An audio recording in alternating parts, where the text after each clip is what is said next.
Students آج ہم نے پڑھنا ہے 1935 کا آئین اور صوبائی خود مختاری. آئین کہتے ہیں قانون کو. تو حکومت نے جو برطانوی حکومت تھی اس ٹائم پہ بر صغیر میں، اس نے ایک نیا آئین متعارف کروایا جس کے مطابق کیا ہوا، جس کے مطابق صوبوں کو خود مختاری دے دی گئی. یعنی صوبائی خود مختاری کو اولویت دے دی گئی، انہیں اتھارٹی مل گئی کہ وہ صوبائی لیول پر اپنے صوبے کو چلانے کے لیے کوئی سا بھی قانون بنا سکتے ہیں جو ان کو فیسیلیٹیٹ کر سکتا ہے. یعنی اس میں کسی دوسرے کا یعنی مرکزی حکومت کا کوئی عمل دخل نہیں رہا. اس آئین کے تحت پھر کیا ہوا کہ جب 1937 میں انتخابات یعنی الیکشن کروائے گئے تو پھر اس میں کیا تھی، کانگریس اور مسلم لیگ تھے. تو کانگریس کو کیا ہوا، کانگریس کی جیت ہو گئی، ان کو واضح اکثریت حاصل ہوئی، یعنی ان کی ووٹنگ زیادہ ہوئی. تو پھر کیا ہوا کہ اکثریت حاصل کرنے کی وجہ سے کانگریس تو نے مسلمانوں کو ٹیز کرنا سٹارٹ کر دیا. انہوں نے مسلمانوں کی شناخت ہی ختم کرنے کا پروگرام بنا دیا. پھر انہوں نے ڈفرینٹ ہتھ کنڈے استعمال کیے جس سے وہ مسلمانوں کو تنگ کر سکیں اور ان کو اپنا غلام بنا سکیں. جیسے کہ کیا ہتھ کنڈے انہوں نے استعمال کیے، وہ یہ تھا کہ انہوں نے مسلمانوں پر مذہبی پابندیاں لگانا شروع کر دی، مسجدوں کے باہر شور و غل کرنا شروع کر دیا، مسلمانوں پر ملازمتوں کے دروازے بند کر دیے، اسکولوں میں اردو کی جگہ ہندی رائج کرنے کی کوشش کی. اور آپ لوگوں نے پہلے پڑھ لیا ہوا ہے کہ اور آپ لوگوں کو پتہ بھی ہے کہ جو اردو ہے وہ مسلمانوں کے قریب ہے، کیونکہ اس کا رسم الخط کس کی طرح کا ہے، وہ عربی کی طرح کا ہے جو کہ مسلمانوں کے قریب ہے.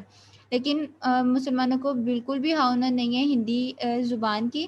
تو انہوں نے کیا کر دیا، اردو کی جگہ ہندی کو ہی رائج کر دیا، یعنی نافذ کر دیا، وہاں پر اپلائی کر دیا. تو اس طرح مسلمان جب انہیں ہندی نہیں آئے گی تو وہ کیسے وہ ترقی کر سکیں گے، کیسے وہ کام کر سکیں گے.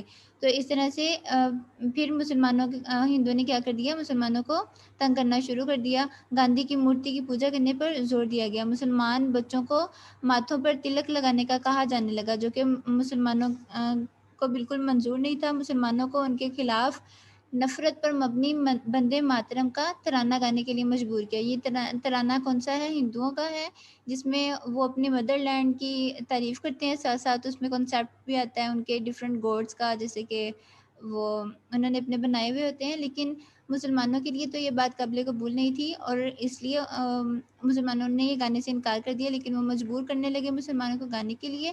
تو اس طرح سے کیا ہوا، ان کی کوشش تھی کہ ہر طرح سے مسلمان ہندوؤں کی غلامی میں آ جائیں، ان کی اپنی شناخت بالکل ختم ہو جائے. تو اس رویے کو دیکھتے ہوئے پھر کیا ہوا، مسلمانوں کا جو الگ ملک کا مطالبہ تھا اس کا جذبہ اور بڑھ گیا. پھر 1938 میں پٹنہ کے مقام پر مسلم لیگ کے سالانہ اجلاس میں محمد علی جناح کو قائد اعظم کے لقب سے نوازا گیا. قائد اعظم نے چونکہ اس الگ ملک کے لیے بہت سی جو ہے کوششیں کی، بہت سی خدمات پیش کی، 14 نکات پیش کیے، تو اس لیے محمد علی جناح کو قائد اعظم کے لقب سے نوازا گیا. قائد اعظم کا مطلب ہے عظیم رہنما.